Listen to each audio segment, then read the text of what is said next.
T-minus 10, 9, 8, 7, 6, 5, 4, 3, 2, 1, 0.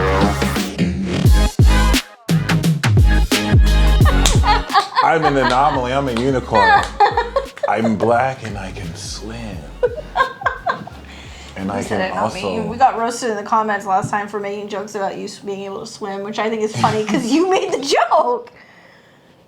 And I like mayonnaise, but it is what it is. Other than that, welcome to... What was that? Never mind. Forget it. Go ahead. What? Never mind. I was going to go on a whole mayo rant, but it's fine. We don't have that rant. It's all good. It's going to happen. I don't know if you guys know, but the host of these two entities here, we're actually aliens. This is our coming out episode. Yeah, this is our coming out episode. Yeah. Surprise, we're aliens. I identify as alien. I am trans divine. I'm actually a god. I'm not really from here. You know what I'm saying? I'm in a human body, and I'm finding my way. And, you know, I found another alien who's not from here. And we're going to actually show you how to see in your chart if you're an alien. Because they're out there. They're among us. Men in Black have entered the chat. Oh, yeah. Yeah. What is that little thing that they use? They go... Neuralizer. You guys are going to forget all of this by the end of the podcast. And you'll start to notice these patterns, too, within people. Like I noticed, which we'll talk about, alien constructs and alien charts. Aliens attract other aliens. So it kind of looks like there's a lot, but it's not that much. It's kind of like a Magic the Gathering type hangout. Yeah. You know, if you're into that, or what else would be an anime I like con? That. An anime con, yeah. Yeah. Where we're wearing our human costumes, and that's the actual con, not the alien pod. But we're just like you guys. We like to hang out in the we're basement. Just like you mortal beings. And we like to eat Hot Pockets and play video games and have the human experience, I guess. Yeah, it's quite an experience, let me tell you. So, you know. I feel like Donald Trump right now, where he's got like the glass in the little hands and he's doing this. Fun fact, President Trump is also an alien. Mm-hmm. He has an alien construct. Yeah. He's got Uranus on his sun. Uranus on his sun. He's a Uranian power alien, which is they channel high frequency beings. They innovate, express genius, and really fuck shit up, I'm gonna be honest. They change things. And he's got Saturn on his Venus too. Ooh, that's interesting. Just like you. Yeah. Interesting. Love it. In Capricorn. His is in Cancer, yours is in Capricorn. Great. That's interesting. I like that. So what are alien constructs? So we've been talking about this a little bit. We'll actually plug the link to what we're referencing because Mike has a really great plug for an article on all of this stuff and like the rules and how all that stuff works. The author is Stephanie Jordan. Shout out to you. One of the best readings I ever got in my life was from the author of this article. I had to wait 4 months for it. Missed it. Had to wait 4 months again. And it was still one of the best readings I ever had in my life. She nailed that shit. It was she's heavy on using whole signs, but it was still really phenomenal. So shout out to you if you ever see this. You're one of the best astrologers to ever do this.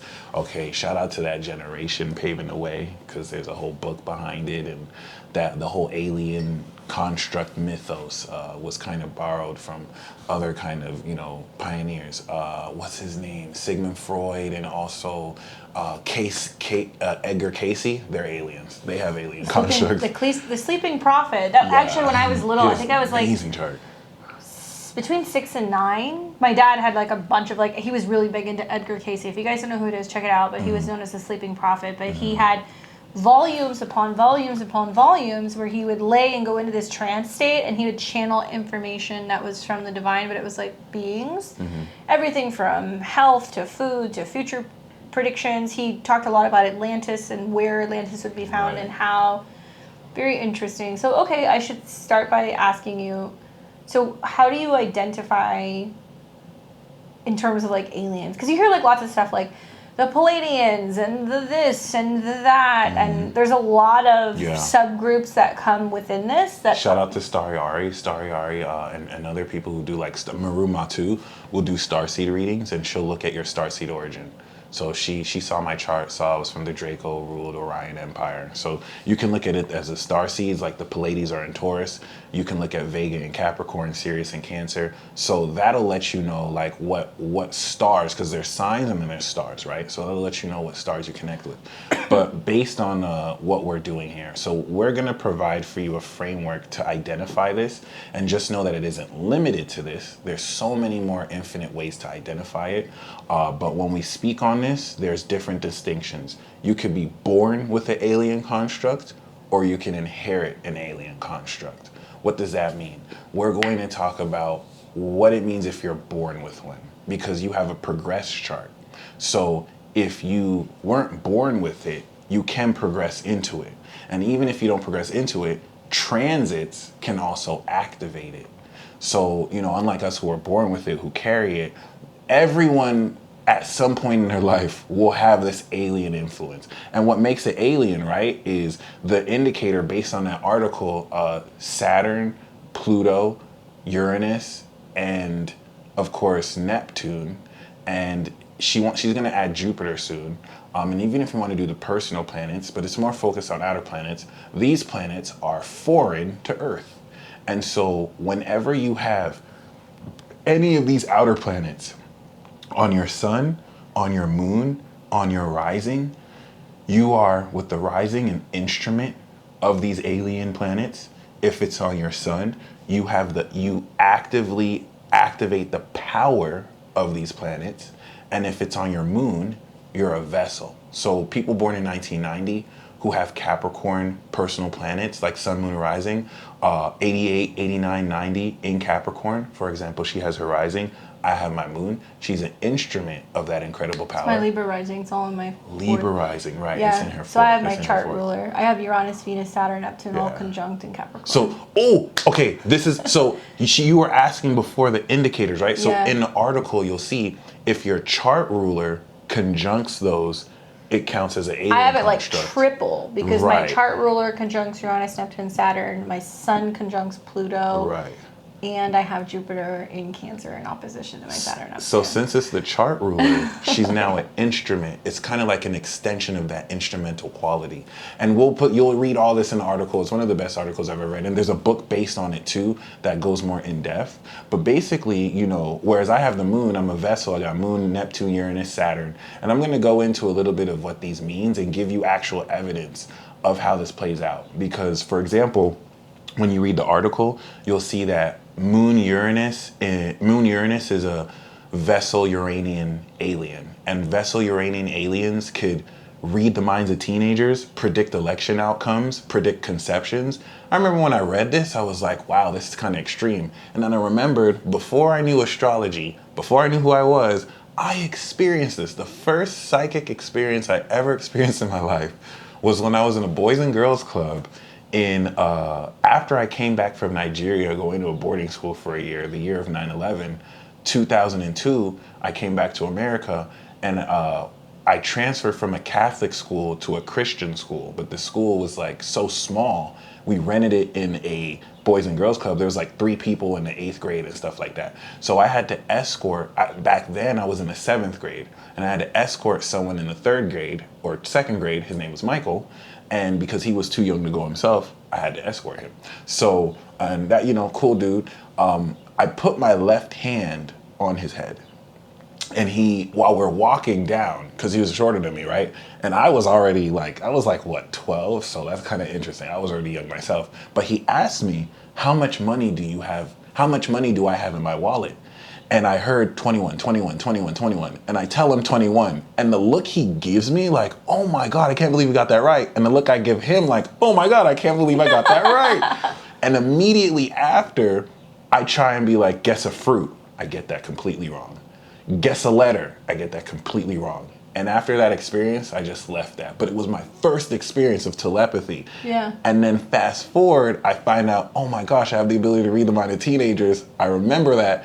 And I realized my moon is in an earth sign, trine Taurus, And so I had to physically induce this reading of the minds. So you can see different combinations where it doesn't have to be limited to touch. Like the alien constructs in Aquarius are more advanced. And we can go into further videos about that. But that's one way to see, based on the outer planets, if you have the awareness, the vessel, and the instrumental quality. If you're an instrument, it plays you like an instrument. It runs through your rising. Like I have Mercury on my rising. I'm an instrument of Mercury.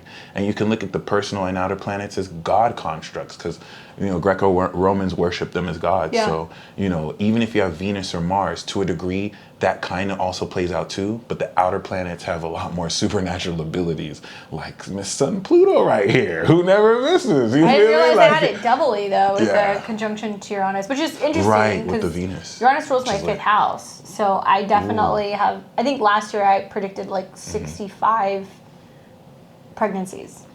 So I'm Jesus. constantly getting messages and emails my like, God. "Look at this baby that you predicted." That's something I'm really good at. But on the Yeah. flip side, I'm also really good at predicting death because I have Sun conjunct Pluto. Right, and I like Yeah. that because the Sun Pluto construct is Sun Plutos understand the true nature of death, sex, birth, rebirth. It's like a Kundalini all the same thing. goddess. It's all the same thing. It's the same Perform thing. psychic surgery, Yeah. perform exorcisms, and she's Oh like, yeah, that's really what I wanted to do for a while. Is right. I was like, I want to do exorcisms too. Like, I was really like wanna do that. working with a woman who was a priest and talking to her about like all the different like sub books of the Bible and the things that you read and like the rituals revolving around like performing an exorcism. Mm-hmm. Like that's really interesting to me. It's fascinating. But I feel like the Pluto aspect is like very like X-ray tendencies. Like you can see X-ray, through- you can see through. Yeah, you can see through stuff. So Yeah. like you can, But fun. here's the irony. Like, imagine Hades asking someone, how do you do exorcisms? You know what I'm saying? Yeah, I know you're still processing it, but like, that's the coolest thing about it. Like, it awakens you, and Pluto is an awakener too. So we'll go through like each of the planets and what they do, but that's one of the first indicators in your chart. If a transit happens like that, if a progression happens like that, you have alien contact. And this could be expressed through people, events, situations. Yeah. So, you know, it's not the only indicator of aliens. Like if no one has an alien construct in their chart, but they have Aquarius, Sun or Moon or rising, I'll be like, you're an alien, because it's a vibration that's out of this world. It's alien. So, you know. So when we say construct, you Right. mean like you channel those particular alien type energies. So a conjunction to like the sun is more conscious awareness. You see it Yes. happen. The moon is more Right. intuitive. And then the vessel being the ascendant is more what you embody. Exactly. It's an embodiment. And it's not limited. So I think of like if we were to go back in time, I know like the Virgo, I mean, all the generations are going to have some of these conjunctions, but I think of like the Virgo generation, the Pluto and Virgo generation that Yeah. had conjunctions with Uranus and Pluto. Yeah. and Pluto. And then we think about like the Libra generation, there was a Saturn-Pluto conjunction. The Sag generation, there was a Saturn-Uranus from 1988. 86 to 87. 86 to 87, and then you have the 88, the 89, Capricorn 90. ones. I mean, come on, The greatest! Come on, the greatest, The greatest! We're the Goat goats, Squad! bitch. Like when you Yup. think about it, the Let's just Saturn, go. Neptune, Uranus. That's a fact. That's the chef's kiss It because is, yeah. that's why we do what we do for a living. Absolutely. Because That's you why have to we're make it innovating what practical. we do. Yes. I love that. It's so good. It is. It's, yeah. And then everyone after, like Uranus and Aquarius, those are the weirdos. They're advanced. Wait like, a they're second. next level. Wasn't there a Supernatural. conjunction in Aquarius? There was Was there a Neptune Uranus? there No. wasn't a conjunction, No. but they traveled together. Okay, they were close. They conjuncted at the beginning of Capricorn in 88. And then, oh, no. Yeah. Uranus caught up in Capricorn 93 at like Okay, 20. there you go. And then, because Neptune was ahead, and then Uranus took over. Then Uranus went into Aquarius first, Neptune caught up, but they never really caught up because now Uranus is in Taurus and Neptune is in Pisces. We'll see another one that's going to come in Gemini. The Yeah. Saturn, Uranus, Oh, that's coming true. in Gemini in a couple of years. So. And then also the kids being born, like the Oh yeah, the Saturn, Pluto, Jupiter kids with the South with though, Capricorn, yeah. especially like the 2020 group 2020 apocalypse babies. who are reincarnating and they're coming in to be Yeah. like mob bosses for society in the future. Those are motherfuckers. And what I thought about that, which gives me chills, is 1990, 88, and 89 were the only ones powerful enough to guide or counter them. if you think about it. Because they have Pluto, Saturn, Mars, and Jupiter in Cap, which is like the height of power. We're going to end up counseling them, though, when you think about that. The same way I fucking love the Pluto and Virgo generation. Oh, yeah. You guys are the shit. They paved the way for us, Pluto, Scorpio. Like, Absolutely. Some of my favorite people, some of my favorite teachers come from that period. And I kind of fondly look into the future, like 30 years from now, like that. Working with the Cap Stellium kids, knowing especially with our Cap. Being that I'm going to be like, fuck the system. Burn it all down. And we have Jupiter in exaltation where they have it in the fall.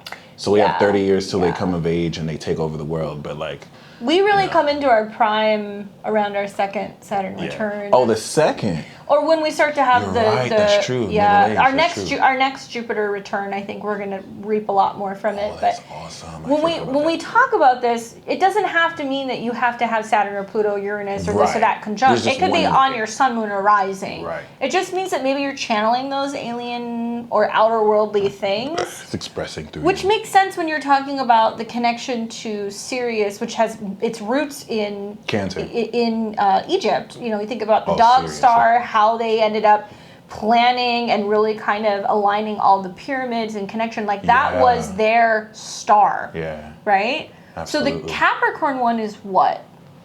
The Capricorn, which one? When I asked you, like, well, what alien do you identify as? Like, what alien breed? Or what do you feel like you're most connected to? And that's why I like this, because there's so many combinations. So my moon is a degree away from Saturn. It's 10 degrees away from Neptune. And it's a few away from Uranus. So I'm a Saturnian, Uranian, Neptunian vessel. And I love that you said the sun makes you aware. Because for the first 30 years of my life, I was completely unaware that I had these abilities. Because if I had it as a Virgo sun, I'd be able to completely analyze it. But I had it as a Gemini sun. Because of the trines, it was the quincunx. Right. So like my body will be saying, don't trust this person. And then my Gemini would be like, you're an asshole. Because Neptune and Capricorn is an asshole. It's like, this motherfucker's full of shit, like wasting time. And the Gemini's naive, like, well, let me give him a chance. And I had to learn the hard way, trust your fucking intuition. Okay. I didn't know it came from an alien source. Okay. But like, the alien charts is the reason I love reading charts, because you start to see this potential. Yeah. And the coolest thing about alien constructs from the 80s beyond, science hasn't caught up to it. So like it takes at least 40, 50 years to fully master it, and we aren't 40, 50 yet. So like, but when we are, we're gonna fucking run the world. Exactly, and it's already happening now. It's happening now. So like we're a bunch of people who don't even know exactly what we can do, because we're breaking out of this conditioning. And I don't want people who don't have alien constructs to feel left out, because everyone has like a connection. You know, and it can be activated through transit. Exactly. So like Saturn, like right now, the people who have Saturn and Capricorn having Pluto go through there, you're being woken up. The people who have a Saturn or a Pluto or a Neptune transit on your sun, moon, and rising, you're waking up. So you're recalibrating, I guess I would say, to the frequencies, and you're more receptive of that. And I guess my interpretation is just being more in connection to those energies and more receptive to the fact that aliens are trying to help free our mind. Right. Teaching us a lot about energies and intercosmic stuff, and the fact that we're all connected, which people who have these aspects natally are like, oh yeah, no shit, we know this. It's like a global consciousness that you're a conduit of, and you draw from and you share from. Do you think that means that you're more prone to like have alien abductions? And I love that question. I think whether you have one or not, you might, but I think if you have one, you'll probably be more aware of it. You'd probably sense it more. And it can induce a lot of psychosis. Like the Uranian and Neptune ones, they're strange. They're seemingly crazy. Neptune and Uranus are out of this world, like they're trans-Saturnian. So these aspects are more common to induce visual and audio hallucinations, but not all of those hallucinations are fake. You know what I mean? Like, so learning to bridge that, return that, like master it, it can have a lot of people who have this be misunderstood. I think about, I don't know if you follow this philosophy, but like the degree of your Saturn talks a lot about when you kind of grew up. Ooh, that's so deep. For me, I have Saturn and Neptune at 10 in opposition to Jupiter. When I was 9, 10, 11, into my before I was like a teenager, I had petit mal seizures. So I was having full-blown seizures where I'd be talking and then mid-sentence I'd stop and you'd go like this and I was like not there. I wasn't there. So doctors were telling my parents that basically I would become, I guess eventually, kind of like that girl from Garden State who would wear like the helmet because she had grand mal seizures and she was epileptic. They were basically saying like if it continued, I was not going to have a normal life. I wasn't going to be all there. And during that period of those conjunctions and the aspects that it was making, I was having these full-blown, they were worried I was having a seizure. And my brain was saying I was having a seizure, but in my mind, I was like not, and I'd come right back to reality. So you didn't feel it like that? No, and when I was having the seizures, I was seeing stars. I was seeing space. Yeah, I was seeing space. So I would just like see things like I was in a totally different reality, and then I'd come back sometimes 10 seconds later, sometimes 30 seconds later, and I had no idea what happened because I was somewhere else. Right. So reflecting on that, I'm kind of like, shit, that's exactly when I was having all this weird interdimensional stuff. I had Pluto on my sun at that time as well. Jesus, okay. Yeah. So Pluto was, transiting my sun. So all those weird downloads and things I was having when I was very young. And I was seeing like spirits with the time. It was not like little kids that are like, oh, I saw something in my bedroom. Like I would tell my dad, like I had a full-blown conversation with this guy who died in the house, and this is what happened. And my dad was like, what the fuck is going on? Which is key because once again, like out of all the alien constructs, Pluto and Neptune deal the most with the dead. Yeah. And these are so controversial. And actually, textbook astrology says that Neptune is connected more to aliens than Uranus. I don't know if you know that. I believe that. That Neptune deals with alternate dimensions and realities. Like we talk about aliens being in other places. Aliens are here. Right. They're in other dimensions. And okay, so I have chills because I came to that realization too. But it was Aquarius that taught me that, because Aquarius is out of this world. Yeah. But it's also vibration too. So you have to vibrationally be able to channel it. Yeah. So I like that you corrected that and said it really is more Neptune, because Neptune is now beyond everything. And this is where you have like mythological creatures, like actual aliens. You know what I'm saying? If Aquarius is an alien, Pisces would be like a fantasy creature. You know what I mean? Like a comic book character. But Pisces can bring that to life. That's the magic of Pisces.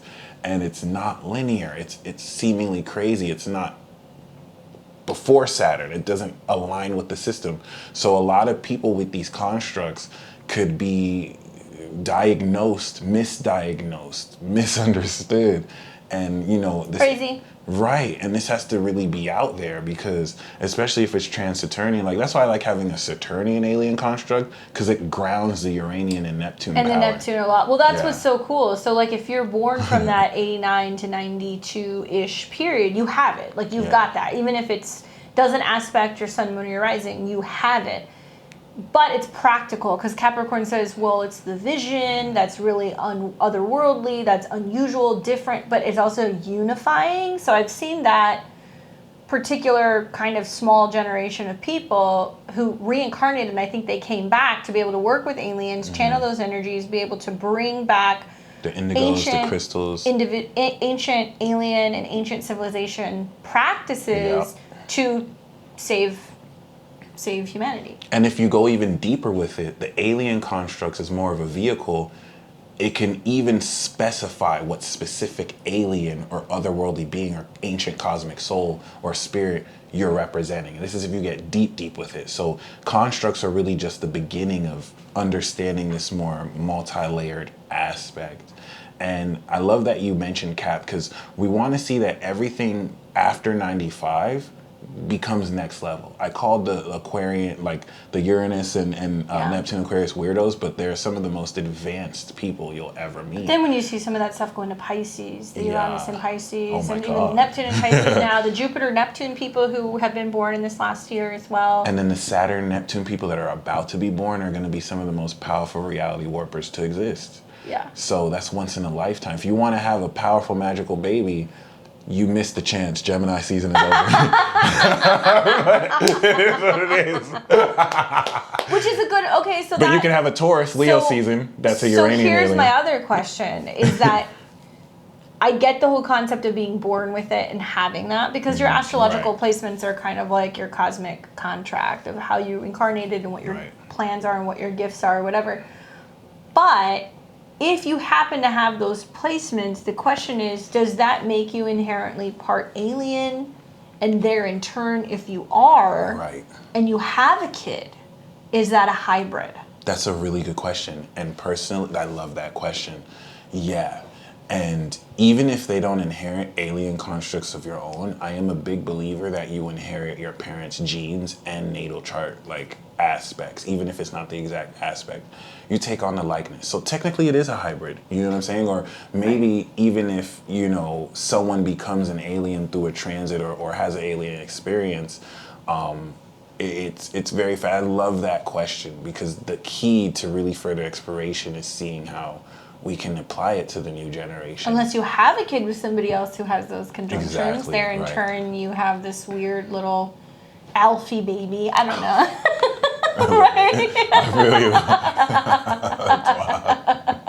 Alfie baby, right? The alien babies, yo. And that's all Pluto Aquarius. So here's a fun fact, like Pluto Aquarians, all those babies are alien babies because they got Pluto Aquarius. Yeah. So they're all celestial, you know what I'm saying? Just like the children born last time Pluto was in Aquarius, which set the stage to create the nations that we're here with now. So this is a cyclical thing. But, you know, we want to once again remind you there are other indicators of seeing aliens with asteroids, or, you know, we don't want to limit it to I love asteroids. Yeah. I work with maybe 5 or 6, but I feel like that it gets into a period where it's like people have like 30 different asteroids they're looking at, and I'm like, that's not my cup of tea, because you're looking for connections in any which way you can. Like, nothing is really going to trump, with all respect to asteroids, having some really heavy power hitters like Pluto, Neptune, Uranus, or Saturn. Absolutely. And I think even Saturn is pushing it. Personally, I think I would give more weight to Neptune, Uranus, and Pluto. Right. Because those are so much more extreme and otherworldly and they're unusual. Outside of the world. They're outside of Saturn. So I do co-sign that. Those could be like the true alien constructs, you know. And does that mean that we might have some my mind goes a mile a minute, like, does that mean some parents were abducted and these immaculate pregnancies or conceptions were because somebody's mom had sex with an alien? Could it mean that? Because you hear people who talk about having sex with ghosts, or the fact that they were abducted, and like you hear all these like darker things like, oh, they're harvesting our eggs and they're making all this like new mutation. But I'm like, that was already happening. That was already going on. That's a good question. I mean, it doesn't have to be like that, right? But we wouldn't know if it was. So my parents, right? My dad's a sun, moon, aqua. Your dad is a super alien. And he has Pluto, and he has Pluto and Jupiter in Leo in opposition to his sun. So he's a total fucking alien. I love Davers. And my mother has the Pluto-Uranus conjunction in Virgo. My dad. So my parents are aliens. They are. My dad has that with the moon in Virgo. My mom, she doesn't have an alien construct, but she is a Gemini sun. So it's not like Judaism. You can be an alien if your mom's not. Right. Well, see, that's the thing, because what makes you... You don't have to be baptized into the celestial pond or anything. But what makes you an alien is more so... So, like, both of your parents could be born non-aliens, and you're an alien, because that's the transit that you have. So it's really more timing. It's really more decided by your spirit that you come in with. The parents give you the genetics, right? But the universe gives you your spirit. So I love that you asked that question, because, you know, concerning that, especially when we think about how it plays out, you may be able to transcend these concepts by really looking at it in a different way. And another way to look at it is, maybe it doesn't make you an alien, but an alien, you're a vessel of the alien. You have the power of that alien so power. So I guess what everybody's asking, conduit, right? I think what everybody really wants to know is, okay, I have this in my chart. What does it mean? How do I use it? Right. Because I remember having, from the time I was very little, having dreams, reoccurring dreams for years of this sequence of seeing all these rocks crumbling, and people were freaking out, and they were like in these caves with this bright aqua water, and everything was crashing down, and people were grabbing tablets and crystals, and they were getting into boats, and they were leaving. From the time I was really little, I obviously, come on, Venus, Neptune, Uranus conjunct, I really feel like I was in Atlantis.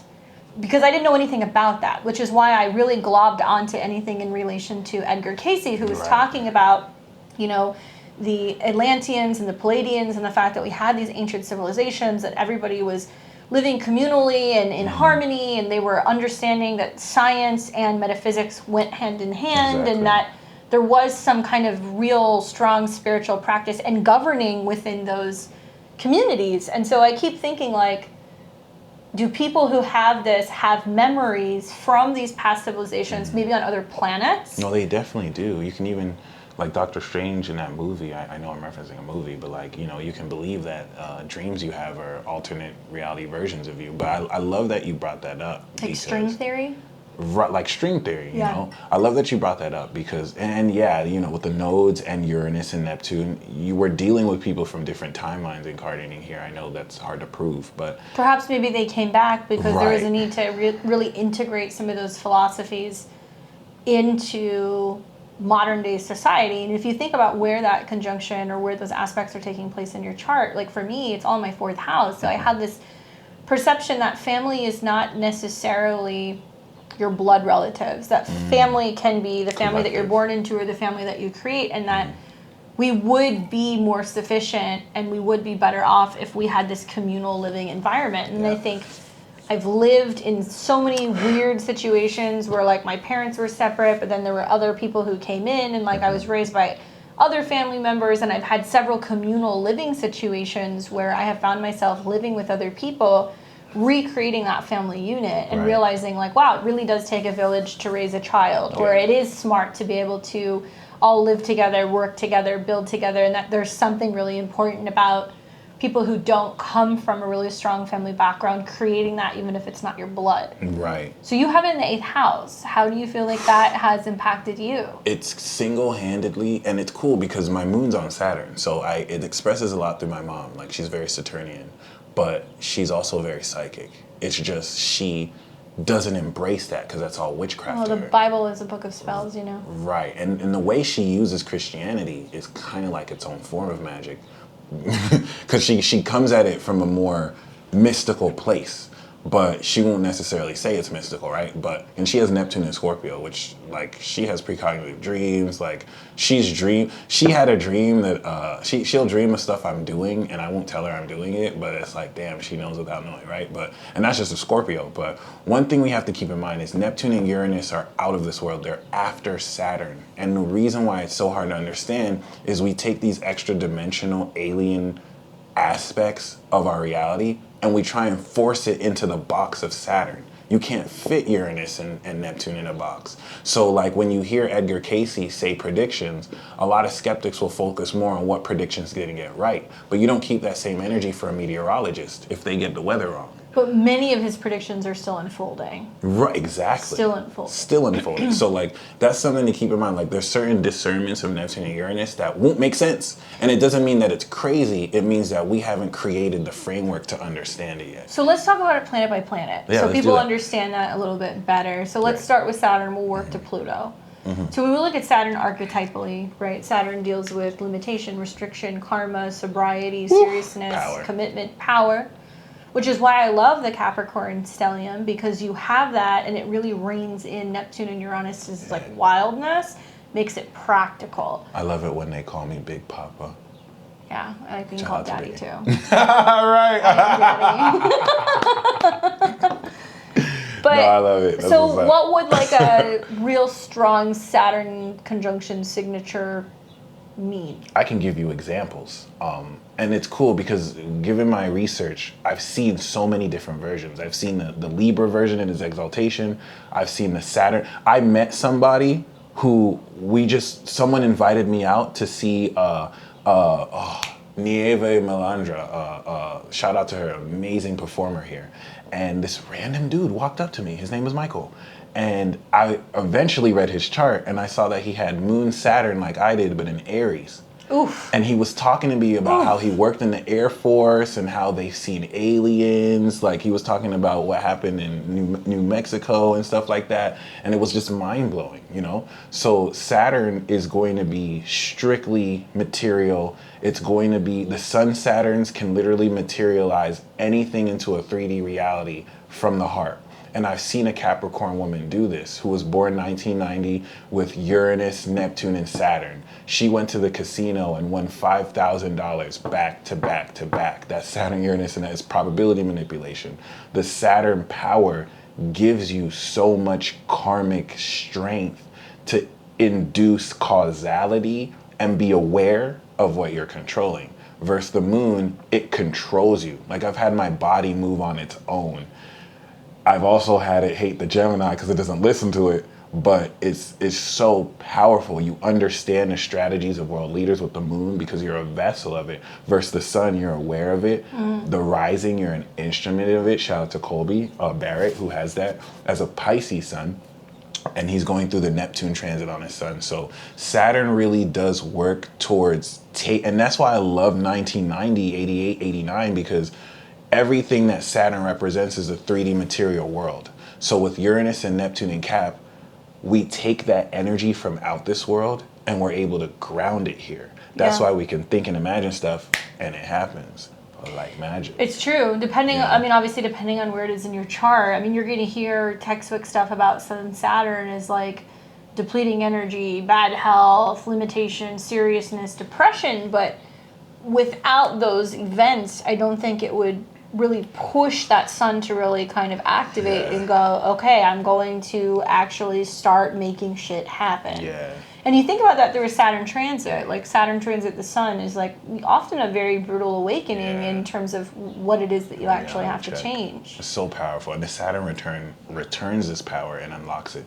It's an authority too, I think, with Saturn contacts, the sense of authority, like really kind of showing up and like harnessing that. And trusting that authority too. And it's karmic. Yeah. There's like a karmic need to kind of deal with that. So if it's on your sun, it could be with solar figures, like, you know, father figures, bosses, anything in relation to It's funny you say energy. that, because that Sun Saturn woman that I spoke to about, her dad is a police officer. I didn't even realize Saturn that could be until now. uniforms too, especially in Capricorn uniforms and things like that. That's wild. That's so interesting. So what about Uranus? Okay, so whereas Saturn is the great titan that's responsible for the creation of the universe mythologically, Uranus is the sky father. But Uranus is now where we start to get causal. Uranus represents the causal realm of the mind, the source of all our thoughts, knowledge, right? So Uranus will deal primarily with channeling. Any Uranus contacts, especially with the conjunction, people with this can channel high frequency beings. They can step to the beat of a different drummer. They can talk to anyone of any station and status. They can predict the future. If it's on the sun, you can literally see the future. And it's amazing because it's one thing to read this, but it's helped me understand experiences where people have done this to me. And then I realized, oh, they had Uranus on their sun or moon. Oh, they're ruled by Uranus. Shout out to Jax, you know, someone who's Uranian as fuck. And like, this dude always is on point. When I ask him questions and he pulls tarot, that I'll think of the card, he'll pull it. Like, that's supernatural. I believe the energy of the supernatural is Aquarius because it's outside this world and it's expressed through Pisces. Well, and there's a lot of frustration because Uranus breaks through the physical. Yes. It's more about, and this is True why that. Uranian type people have this frustration about, don't you see, don't you get it? This is where the world is going. And you face a lot of adversity because people think that you're erratic or that you're fringe or that you're into conspiracies, when in reality you're picking up that higher frequency. Yeah, and it's a frequency. Yeah. Yeah. And I like that you said higher frequency. Well, Uranus is the higher octave of Venus. You know, it wants to unify. Not Mercury, but Venus. Yeah. That's interesting. That's very interesting. Yes, Mercury can be exalted according to some people in Aquarius, but it is a higher octave of Venus. Interesting. So when you think about Venus in Aquarius, what does it want to do? It wants to love everyone. It wants to bring everyone together. It wants to have freedom. That's true. Right? That's interesting. So I think Uranus aspects can definitely be fortune telling, Yeah, predicting. for sure. seeing patterns. Claircognizance. Yeah, it's very Flash air. insights. Even if it's in another element, it has this aspect of air in relation to it, so it represents like mental capabilities, which may seem very strange and unusual to a lot of other people. And very innovative. It's a bastion of innovation. And what we want to also welcome you to realize is everything we're saying is still super limited, because we're going off of our limited understanding. The new generations like us and people born after us in the 2000s, they're going to expand our understanding because they have Pluto Sagittarius. They can see these unseen facets. We're just the people who are carrying forth the traditions and the beliefs and what has always been known. Think about Capricorn reflecting on the past, but you have to be able to honor the past in order to build that stability for the future, because Aquarius comes after Capricorn. So it's the foundations, or almost kind of like the boundaries or the limitations of that, so you can build upon it. What's a classic example of this? Okay, one of the most popular presidents that we've had so far, Barack Obama, is a literal angel of light, Lucifer, because he has it on his sun. So I'm not saying he's evil. I'm just saying, scientifically speaking, whether he's good or bad, this is just facts, okay? But he has Uranus on his sun in the 7th. So how did he express this alien construct? In the 7th house of partnerships and marriage, he innovated marriage. And he is the reason why there's same-sex marriage. So that's the application of that. Yeah. And Uranus rules his chart. So, it's really, and the North Node was there, so he was destined to do that. You know what I mean? So it's just so fucking fascinating. Liberation. Right. And that's bringing it back to the higher octave of love. Relationships, Libra, 7th house, partnering. Or rebellion. Yeah. Yeah. Well, he's also, we've said this before, but he's like best friends with his wife, and his wife is very different. If you look at some of the things that she's been talking about and preaching and focusing on in terms of like unity and thinking about collective groups, and which is very Capricorn collective. She's very different. Usually you see, especially in politics, that there's always like the president and then the first wife who's just kind of around, and she just does stuff and she waves. Not the Capricorn lady. No, but not his wife, who has been very Uranian, and they were this very like power couple. Right. Yeah. And when she got a moon in Pisces too, so it like. I've always seen her as the power behind him. Actually. With every good man. Right. Come on. That's why. And she's in his 12th, so there's secrets around her too that, Pluto will kind of bring out, which will be really interesting. And just whatever shadow stuff is there. Like anyone who has 12th house there, like Biden. But, it's definitely really interesting. And if we get to Neptune, right? Neptune is where we literally communicate with the fairy kingdom. We assist the dying in crossing over. We hypnotize people. A lot of Uranus and Neptune is healing with hypnotherapy. Neptune is more tied to, whereas Uranus is being gifted in astrology and innovating technology and science. Neptune is more visualization, movies. Psychic, intuition, very dreams. psychic. Reading souls, reading auras with the moon and stuff like that. And the sun, the rising, you can reflect the inherent god and goddess within individuals. And if you have these constructs, comment below your experiences, because this is a working, research. Like, we can gain more information and compile everything we mentioned, just barely. There's a lot of people in these age groups that are looking for this. There's a lot of people with the Saturn Uranus conjunction in Sag that are looking for this. There's a lot of people who have it in Capricorn that are looking for this, that want to understand why they're different, why they function different in reality, in society. And there's some downsides to it as well, because there are challenges. I think Sag is going to be more external versus, because it's more masculine, so it's just more, these are the globetrotters, these are the people who are really interested in being able to change the way that we look at culture, changing the way that we look at unification, education, all that stuff, versus Capricorn, which is more wanting to change how we work.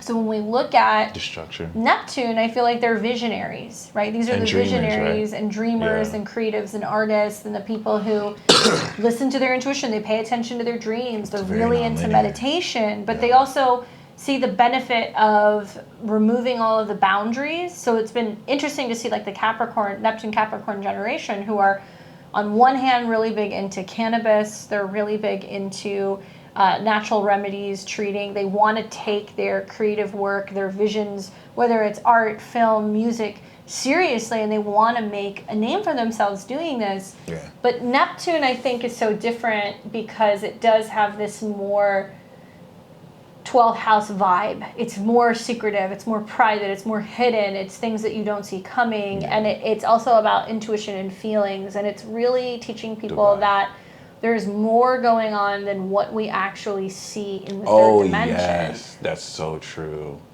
I love that you said that, because like, that's why all these people are into like ghosts and like Yes. spirit phenomena and like paranormal stuff, but and it can goes, sense them too. yeah, Yeah.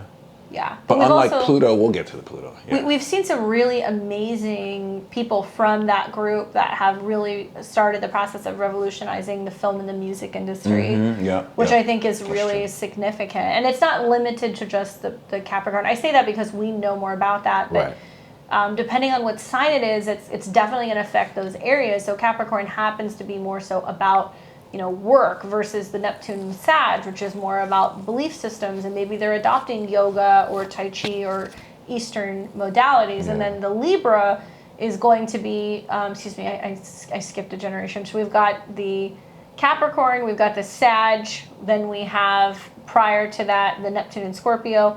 These people are super psychic. Super psychic. Super psychic. Super But also, fucking psychic. it's also a lot terrifying, about, a lot of actually. it is about magic and mysticism. A lot of it is about things that are more sexual and hypnotic. It's got connections also to porn. Yeah. And where Yeah. we lose ourselves in hidden sexuality and things that are kind of more taboo, and like the ancient teachings of sexual connection. And you get what I'm saying.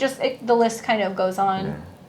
And another way you can see this once again are like God constructs. If you don't want to see them as alien constructs, you can include the personal planets and be like I'm an instrument of Hermes. And a lot of people have told me like, you're like Hermes if he was, it's Hermes in Hades, you know what I'm saying? So like, that's a way to see it. But I really do co-sign what you said about really focusing on Neptune, Pluto, and Uranus, because those are going to be the more alien, because every other construct that's Saturn and before operates in the system. Everything else is outside the system. It's hard to really understand, right? Because it doesn't fit in that box.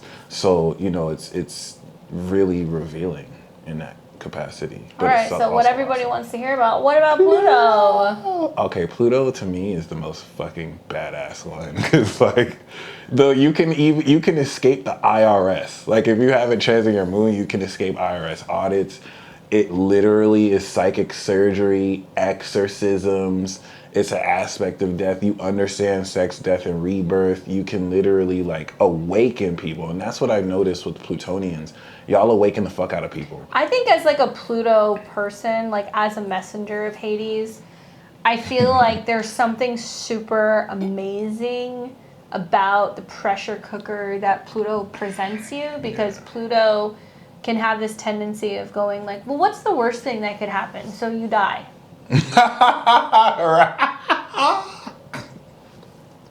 No, but like death makes y'all stronger. It's crazy. Or near-death experiences. Pluto transits can be seen as ego deaths, financial deaths, relationship deaths. I mean, anybody who's got really significant, there's a lot of power with Pluto, but Pluto will teach you that with every death, you're reborn. So like Pluto's connected to, okay, death, you die, but then there's reincarnation. Or death, it can be losing your job and losing everything, and you're at the bottom, and then you rebuild, and then you have this like total success story of like coming through the gates of hell and then being able to reinvent yourself. But Pluto's also connected to orgasms, which it has been known for the longest time as the little death, because you get to this point in orgasm where you're like, I can't take it anymore, I can't take it anymore, and then it's over, and then you're like, oh my god, that was an amazing release. If Saturn is Tantra, Pluto's orgasmic.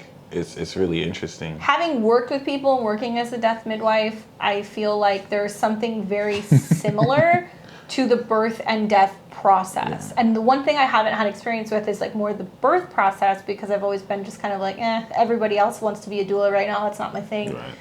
But I'm talking to friends who are doulas. I have a really good friend of mine, her name's Tanya, who's a doula. She's shared stories with me about like that moment where like women are like, I can't do this, like I give up, I quit.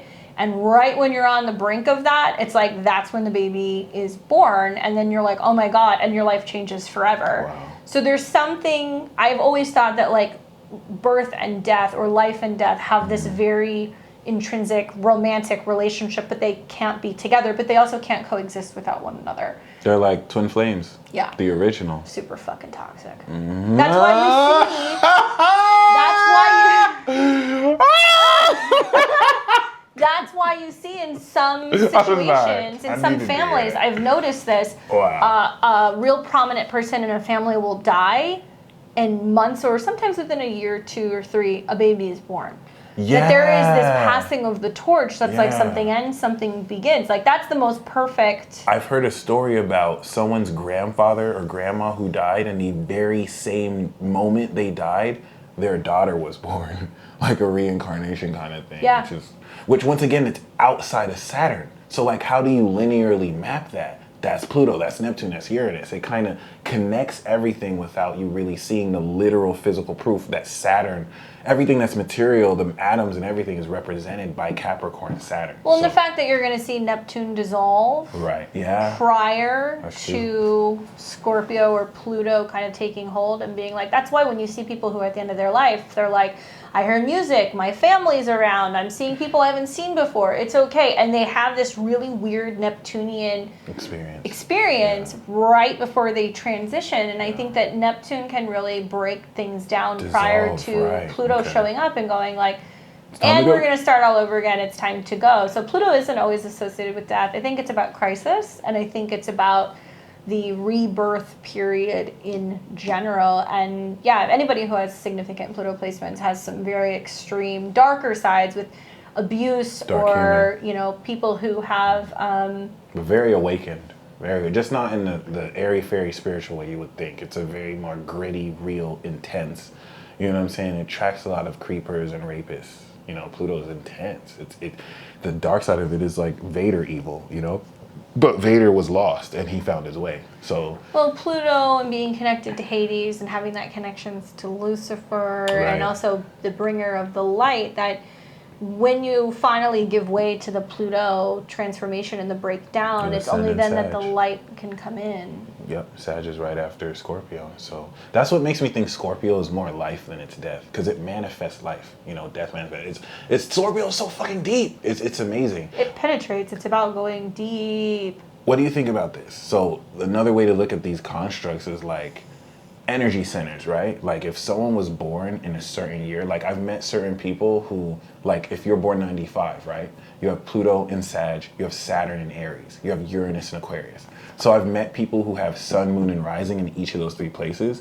And so those are the generational aspects that everyone else who doesn't have those constructs relate to. Well, and those people were born to lead the literally generation. Deal with the shit that's going on in the world right now, knowing that when they were coming into prominent Pluto transits, Saturn transits, that they were on the precipice, because a lot of the people who have the Saturn in Aries, the newer generations, are going to have their Saturn return with Neptune. Yeah, oh my God. So they are going to be reconstructing the visions for individuals and individual responsibilities, and I think they're really going to lead the way for being like, look, the world's not going to change unless you spearhead it. Yeah. Unless you take your visions and you start acting on it and initiating and creating this new reality. So given that example I gave, I feel you're actually an example of that. Like everyone who's born 88, 89, 90 with like the Pluto Scorpio or the Capricorn energy, they can go to you as like a hub to get that wisdom because you're directly on it. So it's like you're a generational eon that like connects with everyone else.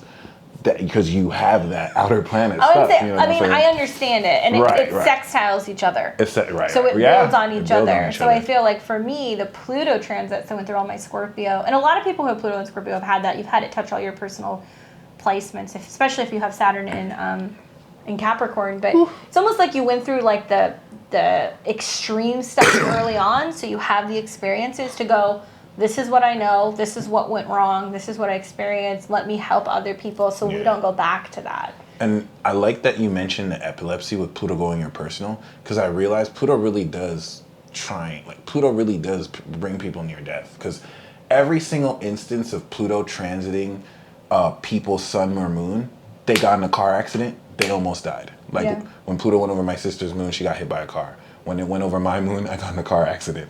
When it was opposite my sister's sun, you know, so when Pluto went through my Uranus, Venus, Saturn, Neptune, my whole life changed. Everything changed. That's when I started doing what I'm doing. But I also got really sick. I had horrible pneumonia. I had all kinds of things. Sick. Very sick. Yeah, I had pneumonia a couple times and a couple other things that really, because as planets were conjuncting, as Pluto was conjuncting my Capricorn, it was still sextiling my Scorpio. So it really didn't end until recently. Right. So now I'm like, okay, I've gone through, it feels like 50 years of bullshit. So now I'm like, my sacrifice is like, I'll help other people figure it out. Right. And I like that you said that because I've realized Pluto represents pestilence if it was the 4 horsemen. And when Pluto was on my Saturn was when I got COVID. And that facilitated my awakening process. As it did for a lot of people. Right. For a lot of people. Yeah. So that's kind of interesting. You got to be alone to figure it out, baby. Yeah. For some people, when Pluto went over their moon, their mom died. So, you know, it doesn't always have to be like that, but it's just so fascinating to see not only how these affect, but we're on the brink and precipice of fully unlocking the wisdom of this. Like we're going to enter a period where we have total knowledge of what all this is. And it's just going to like innovate everything. So I'm looking forward to that for sure. We'll link the article below so you guys can see it. Let us know, do you have any of these aspects in your chart? Are you an alien? Where do you come from? How have you experienced this? Do you feel like you connect to other beings? Have you had weird spiritual phenomenon or extraterrestrial things happen? Do you think aliens are real? Let us know in the comments below. Thank you guys for watching. We appreciate your likes, your comments, your shares, subscribing, and becoming a member. You make it possible for us to talk about this weird shit on the internet. We love you guys so much. We'll see you soon.